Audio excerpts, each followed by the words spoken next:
नमस्कार दोस्तों। Agriculture product पे एक्सपोर्ट करना, इंपोर्ट करना एक अहम भूमिका निभाती है एग्रीकल्चर प्रोडक्ट को लेकर के और ख़ास के देखा जाए तो किसान को लेकर के जो इनकम जनरेट होता है, उसमें कुछ कंपनियाँ होती है जो कि आपस में एक जगह से दूसरे जगह पे कामकाज करती है।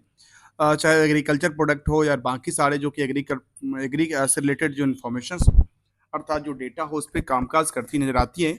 उसी में कंपनी की बात करने वाले हूँ जिसका नाम है शकुमा एक्सपोर्ट। ये कंपनी की वेबसाइट्स पर जब हम देखते हैं तो कंपनी क्या कहती है, कंपनी के पास देखने को मिलती है जो कंपनी एक्सपोर्टर है, एक्सपोर्ट इंपोर्टर का कामकाज करती है और ये मार्केट में लिस्टेड है। क्योंकि मैं लिस्टेड कंपनी का ही फिलहाल चर्चा करता हूँ। यदि कोई अनलिस्टेड कंपनी की चर्चा करूँगा तो वो आपके सामने रखूँगा पहले, तो आखिर वो कंपनी का क्या पोटेंशियल्स है। यहाँ सब के सब स्टॉक मार्केट में लिस्टेड कंपनियाँ हैं। तो यहाँ पे कंपनी की वेबसाइट पे जो हम देखते हैं डेटा, तो कंपनी कहती है हम करते हैं इंटेंसिव्स एंड ट्रेड करते हैं एग्रीकल्चर प्रोडक्ट के अंदर, एग्रो प्रोडक्ट में। साथ में कहती है केमिकल्स, पेट्रोनेट्स एंड पेट्रोलियम अर्थात जो कि मिनरल्स के अंदर रिन्यूएबल रिन्यूएबल एनर्जी और distribution and supply of chain का कामकाज करती कंपनी है। तो आज इसी पे थोड़ा-सा हम स्टडी करने वाले हैं और स्टडी में क्या-क्या निकल के पोटेंशियल निकल के आती है, क्योंकि इसका चार्ट आप जब देखेंगे, स्टॉक वाले में क्यों पता है क्यों हम स्टडी कर रहे थे? क्योंकि यहाँ पे एग्रीकल्चर प्रोडक्ट है जो कि एक आम से जुड़ा हुआ है और वो आम अर्थात आम इंसान से जुड़ा हुआ है, जो कि खाने-पीने की चीज़ें होती है। तो यहाँ पे देखा यदि मार्केट में हमारे यहाँ इंडिया में काफ़ी प्रोडक्शन होती है तब तो हम एक्सपोर्ट करते हैं चीज़ों को या फिर इंपोर्ट करते हैं जब जो हमारे पास ज़रूरत होती है। तो इस तरह की ढेर सारी कंपनियाँ हैं, उसमें से एक कंपनी का आप देखिए, हम चार्ट देखें इसका कुछ डेटा, पिछले डेटा की तरफ। तो किसी ज़माने में की बात करूँ 2019 के बाद स्टॉक 19 में अच्छी खासी पोज़ीशन में थी। The same price and the जो कि आजकल प्राइस चल रही है ₹31 के आस ₹30 के आस-पास, ₹36 के आस-पास। सेम प्राइस 2019 में थी। 19 के बाद कब जाके आई है? 5 साल के बाद। अब 5 साल के बाद 5 साल तक मार्केट बिल्कुल गिरी पड़ी हुई और उसके बाद दोबारा मार्केट इसकी जंप करती हुई, ज़रा छोटा-सा देखा जाए, जितना हिसाब से गिरा है ना उसी हिसाब से यहाँ पर जिस हिसाब से गिरा था उसी हिसाब से चढ़ती नज़र आई। फिर उसी हिसाब से गिरती नज़र आती है तो मुझे लगता है इससे ज़्यादा चढ़ती नज़र आ सकती है, क्योंकि सस्टेन करती नज़र आती। तो चलिए आज इसी पे चर्चा करते हैं, कब चढ़ने करने का प्रयास करते हैं। तो यहाँ पे देखा गया कि सुकमा एक्सपोर्ट कंपनी जो है, वो क्या करती है? इसके बारे में कहती है कंपनी, जो कि कंपनी के डेटा है, कहती है engage in the buyings, buying करती है, processing, marketing, export, bulk agricultures, commodities like sugar, edible oils, oil seeds, pulses, dal, cotton etcetera. Also offer innovative financial structure product link with the physical commodity. ये physical commodity का मतलब पता है? Commodity में 2 तरह की कमोडिटी है। आज हम चर्चा करते हैं 2 तरह की कमोडिटी का, एक लिंक करते हुए। ये जो चीज़ें हैं ये स्टॉक मार्केट की है। कुछ कंपनी ऐसी है जो कि स्टॉक मार्केट में अपनी सामानें को बेचती है। अर्थात सामान को बेचती नहीं, अपने शेयर को इन्होंने बेच दिया। और कुछ ऐसी कंपनियाँ होती है जो कि कैसे लेती है, जैसे हम ऑप्शंस ट्रेडिंग करते हैं ना, फ्यूचर्स करते हैं। फ्यूचर खास के इसको फ्यूचर और ऑप्शन की बात करें तो इसको लिंक करके देखते हैं। और फ्यूचर ऑप्शन में क्या होता है, जो हमने वहाँ पे कुछ डिलीवरी नहीं होता। जैसे शेयर में कुछ डिलीवरी होता है, वहाँ पे आप डिलीवरी नहीं होता। वो आपके पोजीशंस में रहती है और आपके पास अंडरलाइनिंग वैल्यूएशन रहती है। यदि उस वैल्यूएशंस का देखा जाए तो जैसे हम एक बेटिंग एक एक्सचेंज है जिसका नाम है मल्टी कमोडिटी एक्सचेंज। वहाँ पे इसी तरह के ट्रेडिंग होता है जहाँ पे कमोडिटीज़ के ट्रेडिंग होती है, चाहे वो रिवर्स ऑयल ले लो, शुगर ले लो, कॉटन्स ले लो, आप पेडी ले लो, मतलब जो भी चीज़ें एग्रीकल्चर प्रोडक्ट से रिलेटेड है या फिर मेटल्स ले लीजिए, तो सारे के सारे चीज़ें वहाँ पे ट्रेडिंग होती है। सब के सब किस में होता है? नॉन फिजिकल मोड में होता है। और यहाँ पे कंपनी कहती है कि हम non physical as well as a physical mode में भी काम काज करते हैं, अर्थात फिजिकल भी खरीद बिक्री करते हैं। तो चलिए आज इसी पे थोड़ा-सा ध्यान देने का प्रयास करते हैं।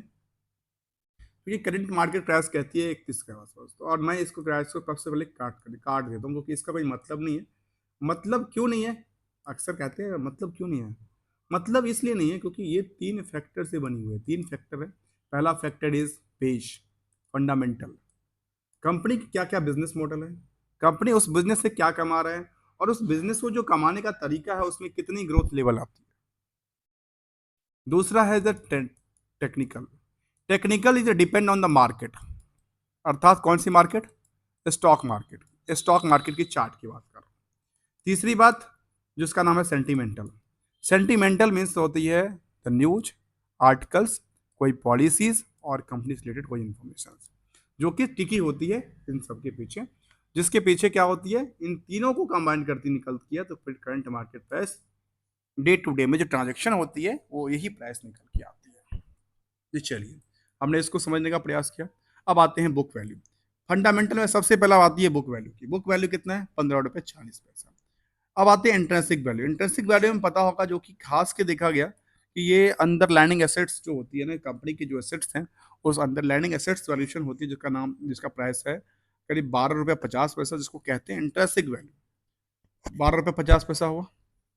इसके बाद एक दिमाग में एक क्वेश्चन हमेशा आता है, क्योंकि अच्छा अक्सर पढ़ा जाता है ना चीज़ों को लेकर के, जो एक स्टॉक का पी जरा छोटा सा है, कम है, तो वो काफ़ी अच्छा जंप कर सकता है। दोस्तों ये पी बेसिकली कुछ नहीं है। तो पहले पी कुछ नहीं, पी मीन्स द सिंपल, जो कि हम करंट मार्केट प्राइस को डिवाइड करेंगे किससे? ईपीएस से। अब अर्निंग पर शेयर क्या डिपेंड करता है? अर्निंग पर शेयर कंपनी की क्या डिपेंड करता है? नंबर ऑफ शेयर को डिफाइन करती है, और नंबर ऑफ शेयर के हिसाब से उसके प्रॉफिट को डिफाइन करती है। तो ये हो गया earning per share. Earning per share हो गया 1 रुपया 70 पैसा का, जिसकी वजह से क्या हुआ, मार्केट में इसका स्टॉक पी क्या कहती है? 29 रुपया 60 पैसे का। यदि इंडस्ट्रियल के पी की तरफ चर्चा करें तो वो निकल के आती है 35.9 का, और इससे यदि इसको कंपेयर किया जाए, कई बार होता है, तो ये इसके यदि मार्केट के हिसाब से सबके सब एवरेज वैल्यू ये क्रिएट होती है, और इसका एवरेज वैल्यू 29 के आसपास है, अर्थात अभी भी 20% का पोटेंशियल यहाँ पे बनती नजर आती है, देखने को बनती है ना। यदि 20% इनकी पोटेंशियल बनती नजर आती है, इसका मतलब ये कितना बड़ा बढ़ेगा? नियर 20% का ज़्यादा। यदि ये 20% बढ़ती नजर आती है, तो इसका परसेंट तो 20% से ज़्यादा बढ़ेगा ना। ये 20% ही मान लेते हैं, तो कितना बढ़ेगा? 20 दूनी अर्थात 6 रुपये 7 रुपये के आसपास। तो जो 6-7 रुपये मानते हैं इसको, तो higher side is 39-40, lower side is 13.5। इस पर डिपेंड करता है। दूसरा क्वेश्चन आती है, दूसरा क्वेश्चन क्या आता है? जो कंपनी का डेट्स क्या है? डेट्स अर्थात लोन की बात कर रही है, कंपनी की लाइबिलिटी की बात कर रही है। डेट्स की बात करती है 21% के आसपास, अर्थात किससे? इक्विटी से। रेंट रेशियो कहता है 3.42, थोड़ा सा भरा है। अब आते हैं ROC, historical data. Historical data ROC कहती है 8.61, आरओसी कहती है 7.5। इन सब के पीछे जो कंपनी का फेस वैल्यू है वो है 1 रुपये का, और हिस्टोरिकल डिविडेंड यील्ड कहती है नियरली 0.16%। क्लियर? अब आते हैं नेक्स्ट लेवल है हमने, जो कि नंबर ऑफ शेयर कितना? 31 करोड़ का। 31 करोड़ के बेसिस पे करंट प्राइस देखा जाए कितना? 31 का। इसके बेसिस पे क्या हो गया? मार्केट कैप इज 998 का। मतलब कुछ नहीं है इसके, सब देखा एक फार्मूला बेसिस पे फिक्स हो रखा है। अब आते हैं एक फार्मूला बेसिस पे हमने स्पेशल लिया है इस बिजनेस को समझने के लिए। आखिर इसके बिजनेस में इसको कंपेयर कहाँ से करेंगे पता है? इसको कंपेयर करेंगे बैलेंस शीट और पीएल को, एक नया टेक्निक से। और वो टेक्निक है, इसकी जो प्रॉफिट सेल्स है उसके बेसिस पे कितना एयर पड़ा हुआ है, अर्थात डेटर पड़ा हुआ है। तो सेल्स के बेसिस पे डेटर की तरफ देखें तो 17% पड़ा हुआ है। प्रॉफिट के बेसिस पे यदि हम डेटर को देखें तो वो 9 गुना से ज़्यादा पड़ा हुआ है। ये पता है, यहाँ पे मुझे काफ़ी गिरावट देखने को मिलता है, मतलब ये काफ़ी वैल्यू, इसका वैल्यूशन पता है क्या हो? यदि आज के टाइम में ये मान लो इसके डेटा के बेसिस पे कोई डेटर्स डिक्लाइन कर दे, तो फिर पता है क्या होगा? इनका जो प्रॉफिट वो किया ना, वो 9 गुना, जितना प्रॉफिट मान लेते हैं 1 रुपये का प्रॉफिट था, तो 9 गुना इनका मार्केट में पैसा फंसा हुआ है, 9 गुना से ज़्यादा। और 9 गुना के ज़्यादा के हिसाब से देखा है तो उसमें क्या है? उसमें इसका तो प्रॉफिट का पार्ट है ना। जितना मार्केट में सेल है उसका मतलब प्रॉफिट का पार्ट है, तो प्रॉफिट हमने क्या किया यहाँ पे? बुक किया हुआ है। तो ये एक यहाँ पे बड़ी सी देखने को आती है, जो कि इसका डिमेरिट कह सकते हैं। और पैसा कितने दिन में आता है? पैसा आता है 2 महीने में। तो 2 महीने के बाद तो ठीक है, चल जाएगी, 2 महीने का एग्रीमेंट हो सकता है जो आपसे, ठीक है आप अभी मुझे 2 महीने में पैसा दे देना। लेकिन यहाँ जो इन्होंने टैक्स पेमेंट किया है बाकी सर, वो कब से किया? अपनी अपने पॉकेट से किया। चलते हैं अगला। अगला पड़ाव इसके लिए कंपेयर का।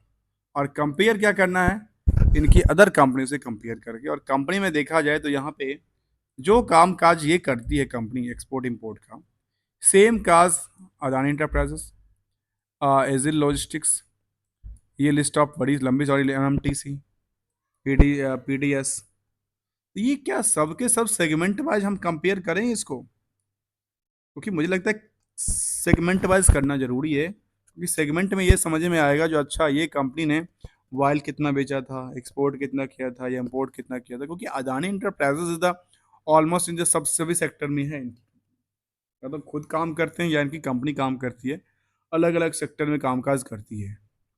कोई ऐसा सेक्टर नहीं जहाँ पे काम इन्होंने ना किया हो। एक ये, एक रिलायंस इंडस्ट्रीज, एक टाटा ग्रुप, एक बिरला ग्रुप,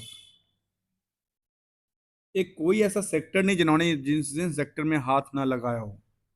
और सबकी सेक्टर बुलिश नजर आती है। अब पी तरफ देखें, अब इसका पी क्या कहता है सबसे ज्यादा, उससे भी एक इसका निकल के आता है हंसा का 100। यहाँ पे पी क्या कहते हैं, और 36 के आसपास है, उसमें 29 है, अर्थात इसका मार्केट पोजीशन और बढ़ती नजर आती है। इसमें एक और नाम है, इसका नाम है रेंगिंटन ग्रुप्स, 13 पॉइंट का पी है। अब इसके बेसिस पे डेट इक्विटी रेशियो की तरफ चर्चा करें, डेट इक्विटी सबसे ज़्यादा अदानी का ही है। और सबसे कम तरफ चर्चा करें तो निकल के आती है एमएमटीसी का, जो कि गवर्नमेंट की कंपनी है। और यहाँ भी उसके बाद दूसरे नंबर पे किसका आता है, इसका आता है तीसरे नंबर पे, इसी का नाम आता है जो कि इसका पोटेंशियल बनती नजर आती है, जिसका नाम है शकुमा एक्सपोर्ट। अब आते हैं पैसा कितना मार्केट में फंसा हुआ है, वो उसकी चर्चा करें। तो देखिए, सबसे ज्यादा फंसा फंसा फंसा पैसा है प्रॉफिट के बेसिस पे इसका। दूसरे नंबर पे इसका, नहीं इससे भी बड़ा पैसा फंसा हुआ है इसका, रेंगिंगटन का। 16% का इनका सेल्स के बेसिस पे एयर फंसा हुआ है। और प्रॉफिट के अकाउंट से यदि देखा जाए एयर को, तो वो 12 गुना के आसपास मार्केट में फंसा है। इनका टर्म कंडीशन देखने वाला मतलब यहाँ से देखा जाए तो यहाँ से थोड़ा सा इसका पोजीशन तो अच्छे देखने को मिला ना, 9 गुना है तो। अब आते हैं एक सेंटिमेंटल, फिर हम आएंगे फंडामेंटल में। सेंटिमेंटल बड़ा जरूरी जानना होता है, क्योंकि सेंटिमेंटल पे तो मार्केट टिकी है ना। सेंटिमेंटल क्या कहते हैं इसके बारे में? सेंटिमेंटल में कंपनी की कहती है, एजीएम की बात करती है, 31 जुलाई को एजीएम होने वाली है कंपनी का। साथ में एजीएम से रिलेटेड न्यूज पेपर पब्लिकेशन वगैरह दिया है। और इसके बाद रिकॉर्ड डेट फॉर एजीएम की बात करती नजर आई थी। और डिविडेंड भी कंपनी देने वाली है। तो कॉर्पोरेट एक्शन में डिविडेंड की बात करती नजर आती है कंपनी। चलिए हम उसका भी चेक कर लेंगे आगे चल के, आज के क्या डिविडेंड देने वाली कंपनी। कंपनी ने कहा है, जो एक्सपोर्ट एंड इम्पोर्ट दोनों करती है, तो कहती है इनके पास सिक्योरिटी, जो सिक्योरिटी है 18 July 2024 from book closure on the 25 July 2024, both date inclusive. Record date 17 जुलाई को रखा है इसमें। किस चीज़ के लिए? इसके लिए, डिविडेंड के लिए। और डिविडेंड कितना देने वाला है company? 19th annual general meeting है, इसका एजीएम की डेट है। और इसमें क्या कुछ कहती है, डिविडेंड की बात कुछ है, कितना रुपया डिविडेंड देने वाली है, ऐसा इन्फॉर्मेशन यहाँ पे कुछ देखने को नज़र नहीं आती, नज़र आती है। चलिए, हमने लेटेस्ट अपडेट देखा सेंटीमेंटल की तरफ। अब आते हैं दोबारा फंडामेंटल में क्या कहना चाहता हूँ। फंडामेंटल में हम क्वार्टर ऑफ क्वार्टर को कंपेयर करें तो निकल के आती है जो यहाँ पे 2023 जून में, अर्थात 2023 में इसमें एक गिरावट थी, गिरावट का माहौल रहा। एक 1000 करोड़ तक भी नहीं पहुंचा, नियरली 4 करोड़ से स्टार्ट होती है और 500 करोड़, 400 करोड़ से 500 करोड़ तक भी पहुंच पाती है। ऑपरेटिंग प्रॉफिट मार्जिन जहाँ पे इनके पास लगातार 1% की मार्जिन थी, वहाँ पे प्रॉफिट मार्जिन 4% हो जाती है। मतलब इनका सेल्स तो कम आया लेकिन प्रॉफिट मार्जिन बढ़ गई, जिसके बेसिस पे क्या हुआ, करीब करीब 26 करोड़ का प्रॉफिट बन गया। अर्थात क्यू और क्यू के हिसाब से देखें तो भी क्या है, टॉप पे है।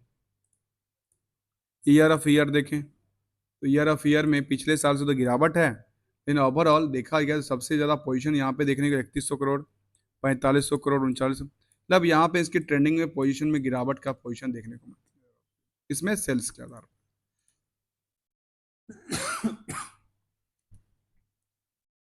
लेकिन सेल्स के आधार पर यदि देखा जाए, ऑपरेटिंग प्रॉफिट मार्जिन में 2% हो गया, जो कि पहले भी 2% के आसपास कई बार पीरियड में रहा है, और 40 करोड़ का प्रॉफिट बनाती है। और इससे पहले देखा गया कि 70 करोड़ का प्रॉफिट, 49 करोड़ का प्रॉफिट बना था कंपनी। यहाँ पे इसको थर्ड टाइम कह सकते हैं, जो थर्ड सीढ़ी पे खड़ी है बेस्ट कंपनी, अपनी प्रॉफिट को लेकर के अपनी ही डेटा से कंपेयर करते हुए। अर्थात इनका सेल्स घटा है, सेल्स इंसेंटिव घटा होगा, और सेल्स इंसेंटिव घटा तो इनकी प्रॉफिट थोड़ा सा मारी गई, अर्थात कम हो गई। अब जिस चर्चा की हम बात कर रहे थे ना, कितना था प्रॉफिट इनका, 40 करोड़ का था ना। 40 करोड़ के प्रॉफिट पे, 40 करोड़ के प्रॉफिट पे जो बैलेंस शीट का डेटर पड़ा हुआ है वो कितना था, 363 करोड़। इसीलिए हमने कहा कि जो इनका जो मार्केट में पैसा फंसा है ना, इस 363 करोड़ में जो 40 करोड़ का प्रॉफिट है वो भी इंक्लूडेड है। यदि कल के डेट में ये जो 363 करोड़ है, कोई डेटर्स डिक्लाइन कर देती है, तो फिर उनका प्रॉफिट में दिक्कत आएगा, और ये मार्जिन काफ़ी ज़्यादा रहा है। तब ये इसका इतना बड़ा मार्जिन काफ़ी इसमें कम देखने को मिला इसके परसेंटेज की वजह से। इसके वजह से पता है कि इस पर जो कैश फ्लो दिक्कत होती है। कैश फ्लो में क्या हुआ, केवल 4 करोड़ का रहा, जो कि पहले भी 15 करोड़ तक रहा था। 4 करोड़ उनके पास, 4 करोड़ रह जाता है। इसके बाद चलते हैं हम कहाँ पे, इन्वेस्टमेंट पार्ट को लेकर के। इन्वेस्टमेंट पार्ट को क्या करती है कंपनी, इन्वेस्टमेंट में देखा जाए तो चलते हैं एक नज़र हम कॉर्पोरेट एक्शन तरफ देखते हैं, फिलहाल क्या करती है, और फिर से हम सेगमेंट वाइज भी लेने का प्रयास करेंगे। एक साल की डेटा को एक बार चार्ट को देखें, एक साल की चार्ट में क्या नज़र आती है, लगातार ये नज़र आती है जो इसका जो सपोर्ट लेवल था उसको तोड़ती नज़र आई। फिर उन्होंने देखा कि यहाँ पे दोबारा सपोर्ट लेवल जो था, वो सपोर्ट लेवल यहाँ से चेंज होती नज़र आई, जहाँ से लगातार देखने को ये मिलती नज़र आती है कि यहाँ पे क्या निकल के आती है। देखिए इसका सपोर्ट लेवल जो है ना, फिलहाल इसकी इसी आकार से कामकाज करती नज़र आती है। और यहाँ भी देखा जाए तो इनकी सपोर्ट लेवल इसके आसपास देखा जाए तो इसी हिसाब से आगे इंक्रीज करती नज़र आती है। जो इनका रेजिस्टेंस और सपोर्ट है ना, इसलिए अर्थात 60 डिग्री के आसपास चलती नज़र आती है स्टॉक्स, नियर अबाउट द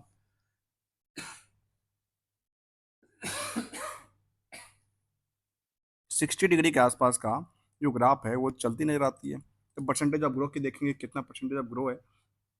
फिलहाल एक नज़र डालते हैं कॉर्पोरेट एक्शन तरफ, और वो क्या कहना चाहता है।